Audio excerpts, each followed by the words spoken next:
this is already the third evaluation round, and taking into consideration the previous two evaluations rounds, what can you say about Latvia? What is the situation here in Latvia? What strengths and weaknesses do we have in our policy against trafficking in human beings? Well, Latvia has a quite good legal frame in cooperation with the civil society. Victims are well assisted through the services who are delegated to the NGOs. But of course, there's some challenges that we also see in the second evaluation report of Latvia concerning the number of investigations, the number of convictions.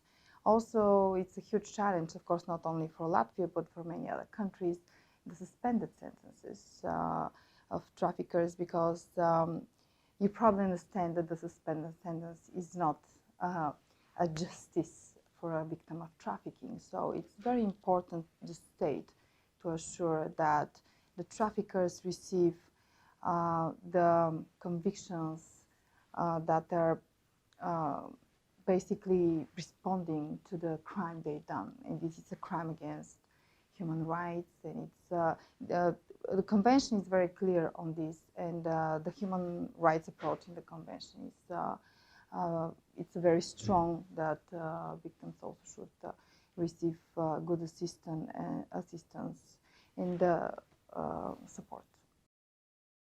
And then when we think about Latvia, if you had to choose three main steps, three main strategies that is, very urgent for us now, that we should take now to improve our response to trafficking in human beings? Well, all Greta reports are basically there, and the monitoring mechanism is there to support states to develop their legal frame and their response to trafficking. And most of our recommendations are very detailed and very prompt to what we've seen in a given country. So each state can really take the recommendations and decide for itself what is the most important and urgent issue to take. But we do have recommendations that are more critical, and recommendations that are more supportive towards the already done positive things in a given country. So basically what our work is as a Greta is to really support states get better in actions against trafficking human beings.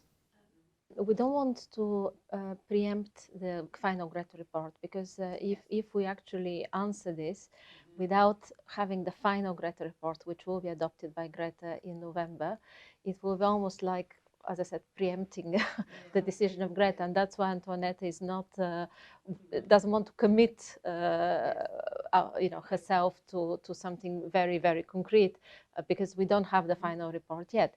But what is clear is that Latvia's situation of a typical country of origin is now changing. We have seen in the last 2 years there are more foreign victims identified.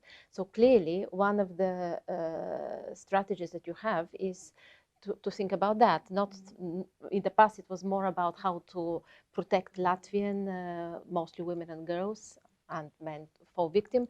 Now you have to think more of yourselves as a country of destination, and what it means for your labor market, what it means for your businesses, what it means for your border control, etc. So this is this evolving situation that you have to deal with. Yeah. This is why I refer to the second Greta report, which is official. But another challenge that Latvia may have, as many other countries, is the abuse of ICTs. I mean, traffickers are online, they're in social media, and they're abusing the vulnerability not only of people, but of children. So many countries have to think how to handle this, including on the legal frame, if there are cross-cuttings, because law enforcement normally look for specific defined crimes, but traffickers do not really go in a straight frame by doing the crime. They use everything, and they abuse the internet as well. Yes, it's like you have to build resilient system, and you have to build also like a system that you can change and then adapt, and you can follow the trends. And the report we will be able to see in November publicly. It will be adopted by Greta at its session, which is the week of the 23rd of November.